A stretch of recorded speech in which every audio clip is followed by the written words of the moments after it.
같이 한 말씀 볼게요. 누가복음 7장 1절에서 16절, 좀 길지만 우리가 같이 교독하도록 하겠습니다. 누가복음 7장 1절로부터 16절 말씀입니다. 예수께서 모든 말씀을 백성에게 들려주시기를 마치신 후에 가버나움으로 들어가시니라.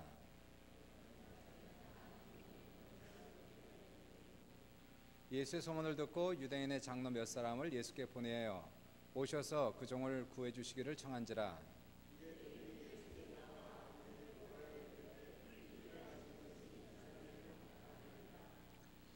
그가 우리 민족을 사랑하고 또한 우리를 위하여 회당을 지었나이다 하니,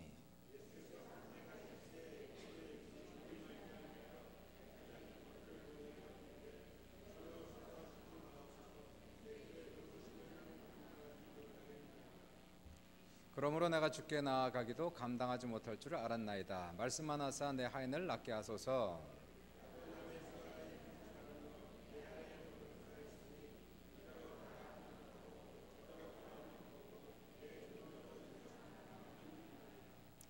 예수께서 들으시고 그를 놀랍게 여겨 돌이키사 따르는 무리에게 이르시되 내가 너희에게 이르노니 이스라엘 중에서도 이만한 믿음은 만나보지 못하였노라 하시더라.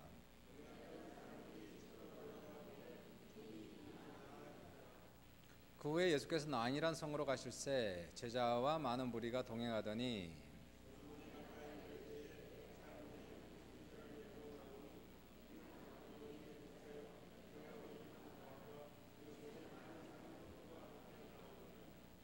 주께서 과부를 보시고 불쌍히 여기사 울지 말라 하시고,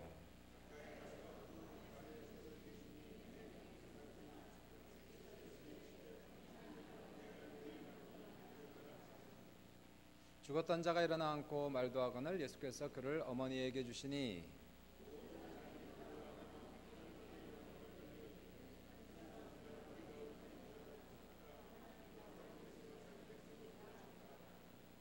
아멘. 제목은 하나님은 우리를 돌보신다는 제목입니다. 따라해보세요. 하나님은 우리를 돌보신다. 목회를 하다 보니까 참 여러 사람을 만나게 되고 또 삶의 애환을 당하는 많은 사람들을 만나게 됩니다. 병고에 시달리면서 고생하는 사람들도 상당수가 있고, 어떤 분들은 죽음을 목전에 두고 죽음에 대한 슬픔 또 두려움도 있고 마지막 삶을 정리하면서 슬퍼하는 그런 사람들도 만날 수가 있게 되고요. 재정의 어려움 상당히 크죠. 참 재정의 어려움으로 괴로움 당하고 환경과 상황이 치듯같이 어둡고 잿빛같이 절망적이고 관계가 깨져서 많은 상처를 당하는 이러한 경우들을 보면서 우리가 여러 가지 혼란을 당할 때에 반드시 알아야 될 것이 하나가 있습니다. 그것은 하나님께서는 우리의 생활에 결코 무관심하신 분이 아니다는 것이에요. 반대죠. 하나님은 오히려 우리 사정을 잘 알고 계시고 우리의 삶에 개입하시고 간섭하시고 돌보아 주시기를 원하신다. 믿으시 아멘. 더 나아가서 그분은 우리의 문제를 친절하게 해결해 주시고 우리로 하여금 하나님의 자녀이기에 영혼이 잘되고 범사에 잘되고 강건한 풍성한 삶을 살기를 원하신다.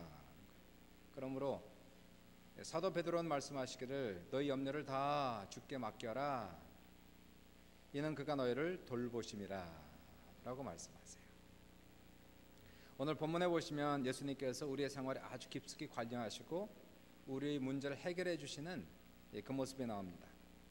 첫 번째 사건은 죽을 병에 걸린 백부장의 종을 고쳐주시고, 두 번째 사건은 나인성 과부의 죽은 아들을 살려주심으로 우리 인생의 문제, 애환을 달래주시고 해결해 주시고 기쁨과 은혜를 주시는 하나님을 만나는데, 이 사건을 통해서 우리가 보는 것이 언제 어떻게 하나님께서 우리의 삶에 개입하시고 우리의 기적을 베푸시는가, 두 가지 사건을 대조하면서 한번 보도록 하겠습니다. 첫 번째는 먼저 죽어가는 백부장의 종을 고친 사건이 1절부터 10절까지 나오는 거예요. 예수님께서 가버나움에 들어가셨습니다. 가버나움은 예수님께서 사역을 시작하시면서 그의 거처로 삼으신 제2의 고향, 제1의 고향은 나사렛이시고 2의 고향은 가버나움이십니다. 이곳에서 그의 제자들 베드로, 야고보, 요한, 안드레 그리고 레위를 부르시고 제자 삼으신 곳이 가버나움이고요. 당연히 그래서 예수님께서 가장 많은 기적을 행하신 곳이 가버나움이라는 그러한 성이 됩니다. 이 가버나움에 백부장이 있었다는 거예요. 백부장은 말 그대로 로마의 지휘관으로서 그 수하에 100명의 부하를 거느리는 사람을 백부장이다라고 얘기합니다. 상당히 높은 보수를 받았고요. 로마 사회에서는 좋은 직업으로 인정되었고 은퇴할 때 큰 보너스를 받았고 은퇴한 다음에도 영향력 있는 로마 시민으로서 계속 살았다고 합니다. 이 백부장에게 사랑하는 종이 있었는데 그 종이 죽을 병에 걸렸다는 거예요. 병에 걸려서 죽게 되었는지라. 마태복음 8장을 보시면 이 사랑하는 종이 중풍이다, 중풍병에 걸려서 매우 괴로워하고 있었다라고 기록해요. 중풍이라는 것은 스트로크이죠. 뇌혈관에 피가 통하지 않아서 뇌세포가 죽어 생기는 뇌경색병이 됩니다. 중풍을 심하게 하려면 반신불수가 되고요. 정상적인 생활이 불가능해져서 본인도 아주 심한 고생을 하고 주변에 있는 사람들도 오랫동안 고생을 하게 되는 병이 중풍병입니다. 몹쓸병이죠. 이러한 중풍병을 앓고 심하게 앓아서 이제 죽게 되었다라고 성경은 그렇게 얘기하고 있어요. 근데 백부장이 참 좋은 사람이었던 것 같아요. 표현은 백부장의 사랑하는 종이다. 사랑하는 종. 그 당시에 종은 물건이죠. 내 소유입니다. 백부장은 당연히 돈이 있고 권력이 있었던 사람이지만 사랑하는 종 이런 표현을 통해서 이 사람은 결코 자기의 종이라 할지라도 자기의 재산 같은 사람이라 할지라도 결코 사람을 함부로 대하지 않았다는 거예요. 종이지만 사람을 인격적으로 대해주고 더 나아가서 종을 사랑했다는 겁니다. 사랑했기 때문에 사랑하는 사람이 병들어 누웠고 이제 죽어가니까 백부장은 자기의 돈을 들여서 이 종을 고치기 위해서 백방 노력했던 것 같아요. 용하다는 모든 의원을 찾아갔고 좋다는 약은 다 먹여보았지만 중풍병은 차도가 없었습니다. 결국은 병이 중하여 죽게 되었는지라. 얼마나 마음이 아팠겠어요. 사랑하는 사람이 병들어 죽게 갈 때. 바로 그때 예수님께서 다시 가버나움에 돌아오셨다는 소식을 듣고 그 종을 사랑하니까 어찌하든지 병을 고쳐보고자 하는 그러한 마음으로 예수님께 병 좀 고쳐달라고 이렇게 할 정도로 참 사랑이 많았던, 정이 많고 그리고 신경 쓴 이 백부장의 착한 모습을 보게 됩니다. 더 나아가서 백부장은 이방인이었지만 이스라엘 하나님에 대한 경외심이 아주 있었던 분이에요. 이 사람은 이스라엘 백성에게 선을 많이 베풀었고 성경을 보니까 구제를 많이 했고 더 나아가서 큰 회당을 자기의 돈으로 건축할 정도로 많은 헌금을 드렸고 헌신을 했고 신앙이 좋았던 그런 분이었습니다. 그러니까 이스라엘 장로들까지도 발벗고 나서서 백부장을 위해 예수님께 부탁하는 모습은 너무나 당연한 것입니다. 예수님께서 백부장에 대한 소식을 듣고 내가 당장 가서 고쳐주리라, 신방 가서 고쳐주겠다고 얘기하는 거예요. 그렇지 않습니까? 이스라엘 장로들이 얘기를 합당하나이다, 그를 도와주는 게 합당하나이다, 그를 치료하는 게 합당하나이다. 그렇죠. 이렇게 많이 헌신되고 착한 일 많은 한 사람, 이러한 사람을 도와주는 것은 사람이 도와주고 하나님이 도와주는 건 합당한 일이지요.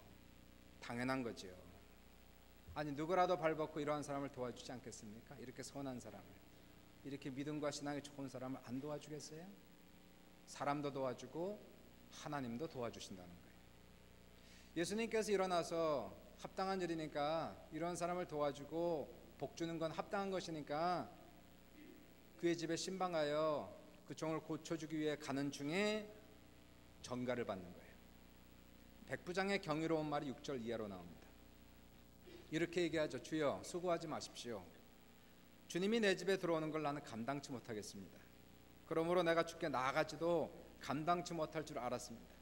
말씀만 하사 내 하인을 고쳐주소서. 나도 남의 수하에 있는 사람이요 내 아래 병사도 있으니 이 사람한테 가라 그러면 가고 오라 그러면 오고 내 정도로 이것을 하라 하면 하나이다. 참 백부장이 마음이 참 겸손했어요. 보통 돈과 권력이 주어지면 평소에 괜찮던 사람도 돈이 있고 권력이 있으면 나도 모르는 사이에 목이 힘들어가고 어깨 힘주거든요. 백부장은 세상의 모든 것을 어떤 사람이었습니다. 거기다 신앙까지 좋았어요. 많이 헌금했고 많이 헌신했고 구제했고 그런데도 불구하고 이 사람에게는 거만함도 교만함도 전혀 보이지 아니하고 여전히 겸손한 모습이에요. 나는 부족합니다. 자기를 자랑하는 모습이 아니라 나는 죄인입니다. 그러므로 나는 주님 앞에 감히 나올 수 있는 자격도 없었습니다. 주님이 제 집에 방문하는 것도 제가 감당치 못할 정도로 저는 연약하고 부족합니다. 황송합니다. 로마 황제가 방문을 한다 해도 감당치 못하건대 하물며 하나님의 아들께서 우리 집에 방문하신다니 저는 감당할 바가 없나이다. 너무나 겸손한 표현. 자기의 성공도 자랑하지 않고 자기의 신앙도 자랑하지 않았어요. 자기의 구제한 모습과 봉사한 모습도 자랑하지 않았어요. 더 나아가서 이 백부장은 권위의 질서를 너무나 잘 알고 있던 사람이었습니다.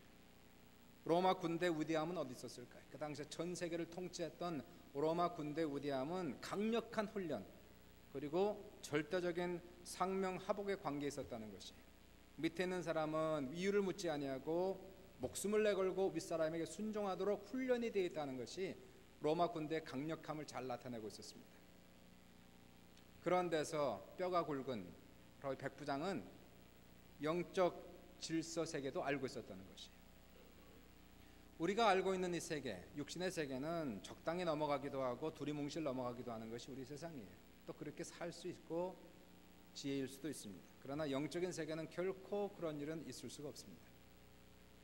아래 권세는 위 권세에게 절대 복종해야 되고, 그렇지 않으면 큰 징벌이, 마치 군대에도 큰 징계가 오듯이 영적 세계에도 밑에 있는 권세가 위 권세에게 순종하자면 큰 징계가 온다는 걸 알 수 있었어요. 이것을 백부장이 알았다는 거예요. 예수님은 하늘과 땅의 모든 권세를 가진 분이시고, 그러므로 예수 앞에는 보이는 세계나 보이지 않는 모든 세계가 다 주께 순복해야 된다는 걸 백부장은 알고 있었어요.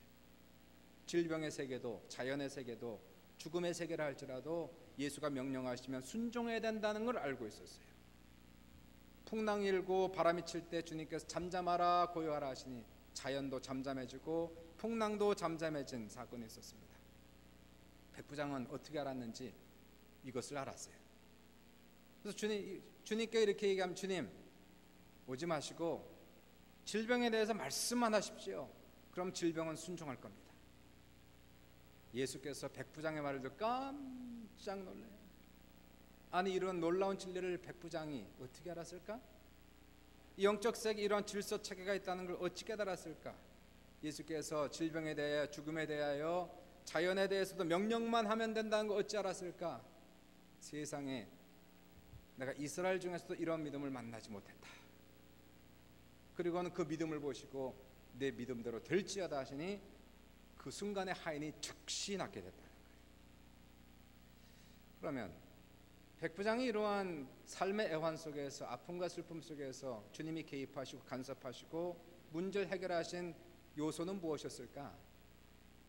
복합적인 요소가 있었어요. 먼저 그 하인을 사랑한 모습이 있었습니다. 종을 사랑했다. 인격적인 모습.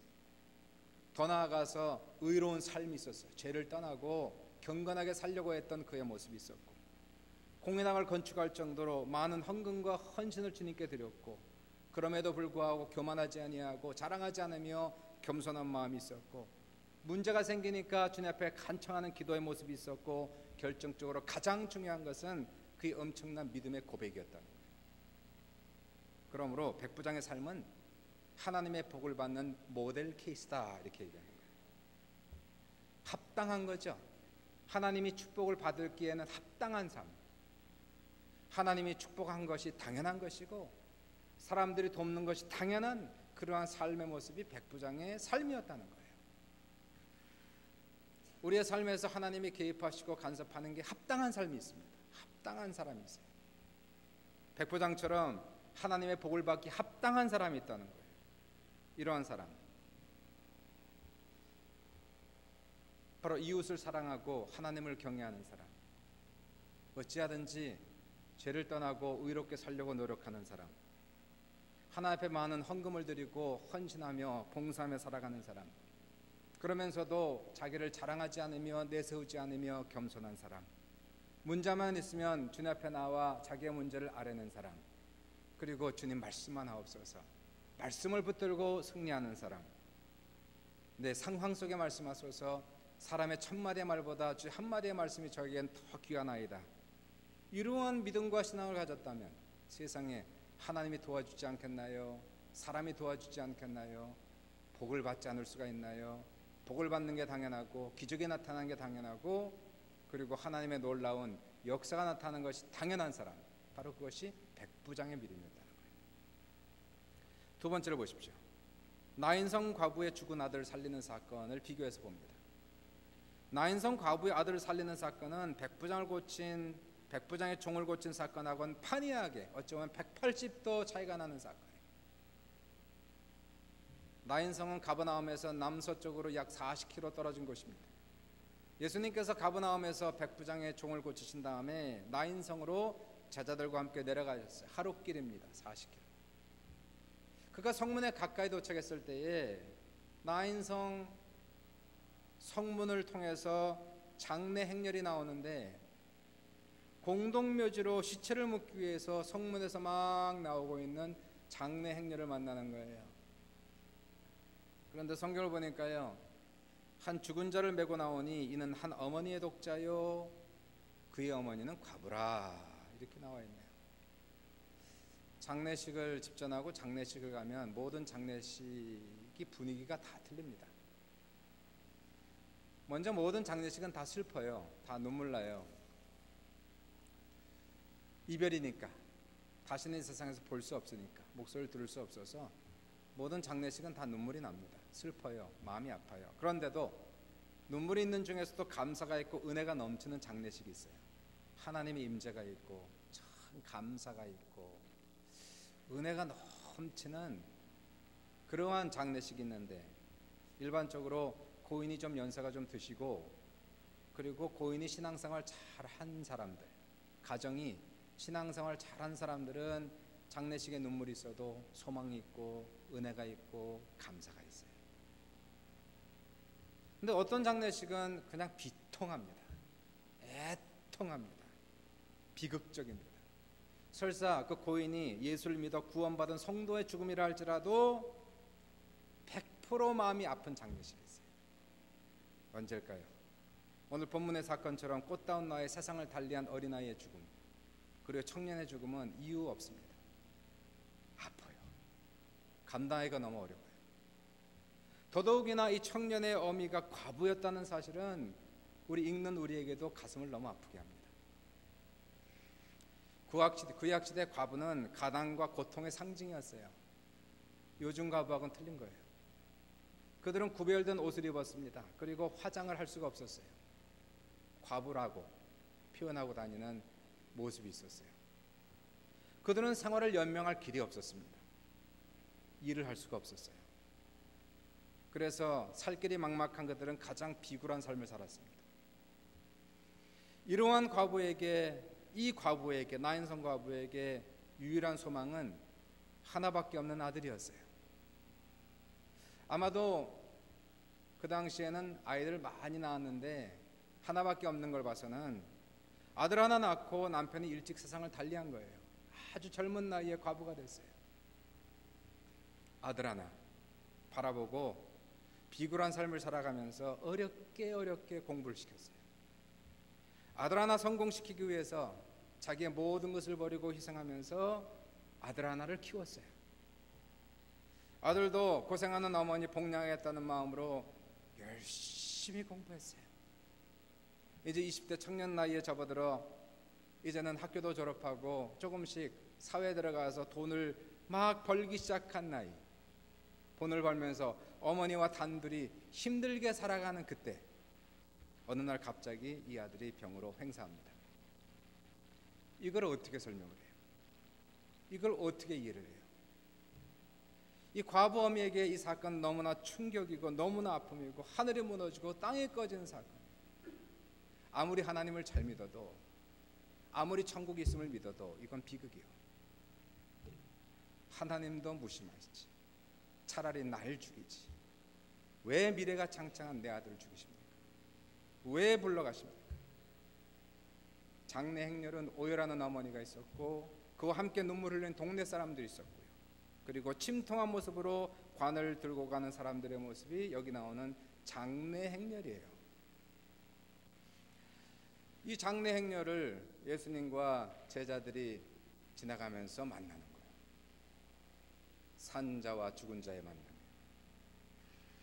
13절에 주께서 과부를 보시고 불쌍히 여기사 울지 말라. 울지 말라. 불쌍히 여기사 울지 말라. 그렇게 위로만 하신 것이 아니고 관에 손을 대시니 장례 행렬이 그 자리에 선지라 이렇게 나와요. 여기서 관이라고 하는 것은 우리가 생각하는 그러한 관으로 생각하시면 안 됩니다. 문화적인 차이가 있는 거예요. 이스라엘 민족은 시체를 땅에 매장하지 않고 동굴에 시신을 두었기 때문에 우리가 말하는 관이 필요가 없어요. 관이라고 하는 것은 뭐냐면 시신을 세마포에 싸서 올려놓는 침상 같은 게 관이에요.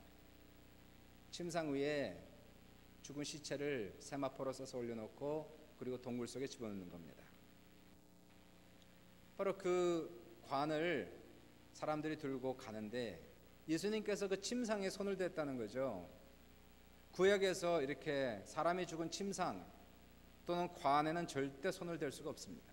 부정타기 때문에 그런 거예요. 한번 부정해지면 그 사람은 성전에 들어가지 못하고 제사를 드릴 수가 없어요. 그런데 랍비처럼 보이는 예수님께서 율법을 지켜야 되는 예수님이 랍비가 관에 손을 대자 사람들이 너무 황당해하는 겁니다. 의아해하면서 장례 행렬이 그 자리에 쓴 거예요. 사람들이 무슨 일이 있을까 의아해하는데 주님께서 그 죽은 시체 세마포로 싸서 누워있는 그 시체를 향하여 청년아 일어나라 하시니 생명의 그 시체에 들어가고 시신이 꿈틀거리는 거예요. 그리고는 일어납니다. 사람들이 죽은 자가 살아났다고 기겁을 하고 살아계신 하나님께 영광을 돌리는데 예수님의 관심은 거기에 있었던 것이 아니라 오해하고 있는 과부, 바로 그 여인이었어요. 예수님께서 세마포를 풀어주시고 그리고 이 여인에게 죽은 아들을 살려서 돌려주시니 이 여인의 마음을 어찌 표현할까요? 뭐라고 얘기할 수 있을까요? 무슨 위로를 받았을까요? 이 사건을 가만히 보면서요, 이 사건 속에 주님이 개입하시고 간섭을 하시고 기적을 베푸신 사건은 백부장의 사건과는 판이하게 차이가 나는 거예요. 백부장은 모델 케이스였어요. 그는 신앙이 좋았습니다. 헌금도 많이 했고 헌신했고 봉사했고 그럼에도 불구하고 자랑하지 않으며 내세우지 않으며 진실로 겸손했고 문제만 있으면 주님께 나와서 간구했고 엄청난 믿음의 고백을 드렸기 때문에 이런 사람은 하나님의 축복을 받는 것이 합당한 거예요. 당연한 거예요. 우리 중에도 그런 사람이 있어요. 축복을 받기 합당한 사람이 있고 당연한 사람이 있는 거예요. 그런데 나인성 과부는 백부장 같은 모습이 전혀 없잖아요. 이분이 헌금을 할 수 있는 사람이었습니까? 과부가 무슨 돈이 있어요? 일부를 들을 수 있는 돈이 없어요. 나무 위에 살 수 있습니까? 지금 내가 살기도 급급한데 나와 내 아들이 근근히 인생을 연명하기도 어려운데 누가 누굴 위해 살아요? 이웃을 사랑하거나 이웃을 위해서 희생할 수 있는 그러한 여유가 전혀 없는 그러한 사람이었어요. 이 여인에겐 백부장 같은 믿음도 없었고 주님께 나와 간절히 기도하는 모습도 없었고 쉽게 얘기하면은 이 여인은 주님께 은혜를 받고 축복을 받을 수 있는 자격 조건이 하나도 없었다는 거예요. 그런데도 이 여인은 백부장보다 더 큰 은혜를 받았고 더 큰 축복을 받은 그 근거는 어디 있느냐는 얘기예요. 백부장의 모습 속에서 충분한 근거를 찾았고 당연하다, 합당하다 했지만 도대체 이 여인은 뭐가 있어서 이러한 은혜를 받았는가? 이유가 없어요. 이유를 찾아보니 그 이유는 하나밖에 없었습니다. 13절에 주께서 과부를 보시고 불쌍히 여기사. 성경에서 예수님께서 불쌍히 여기면 항상 기적이 나타났어요.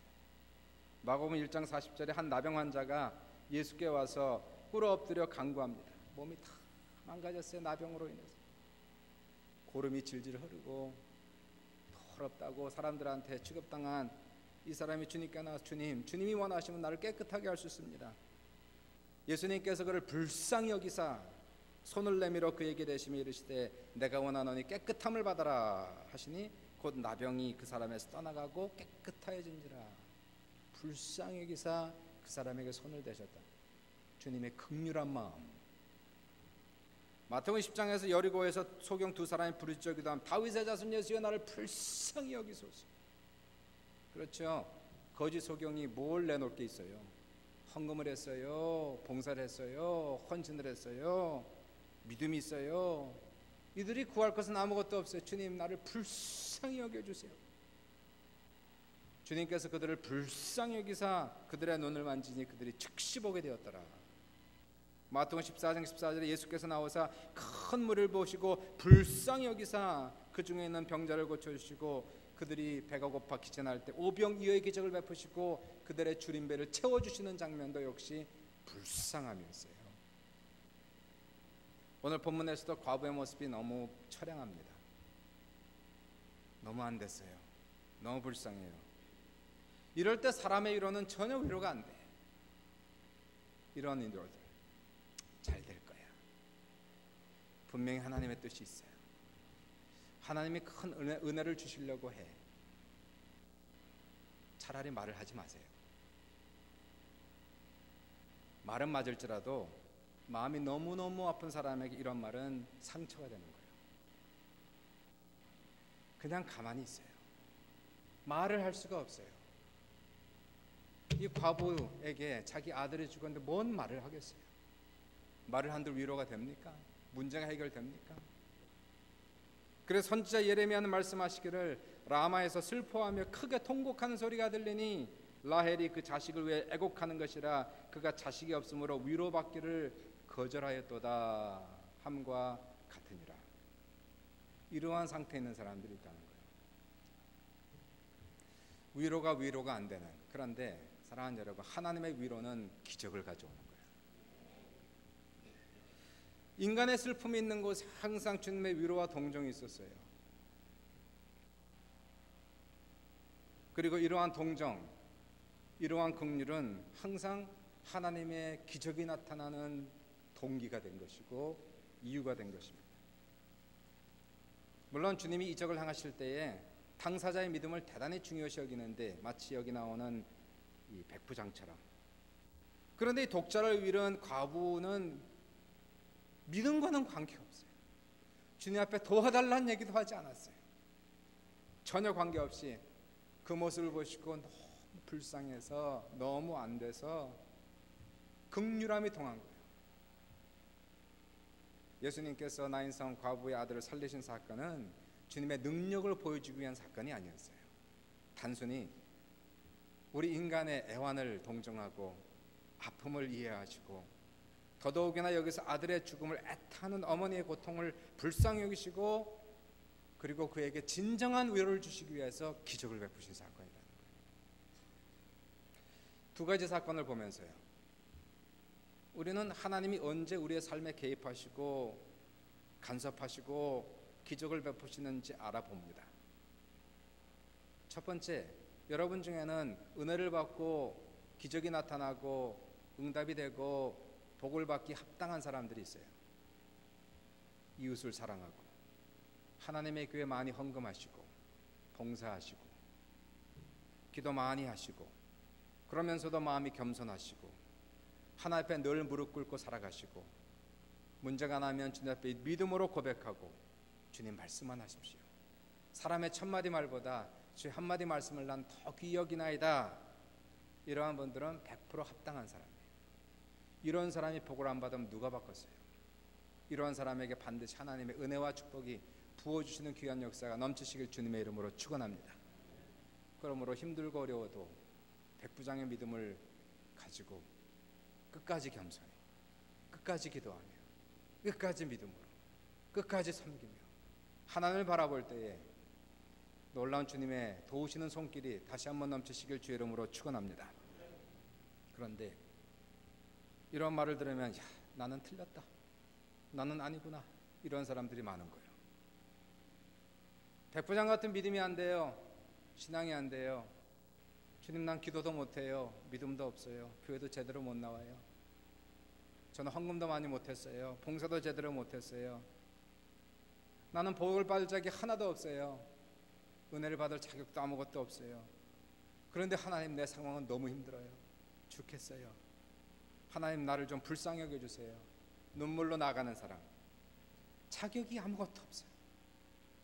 합당하지 않아. 복받기에 합당하지 않은 사람들.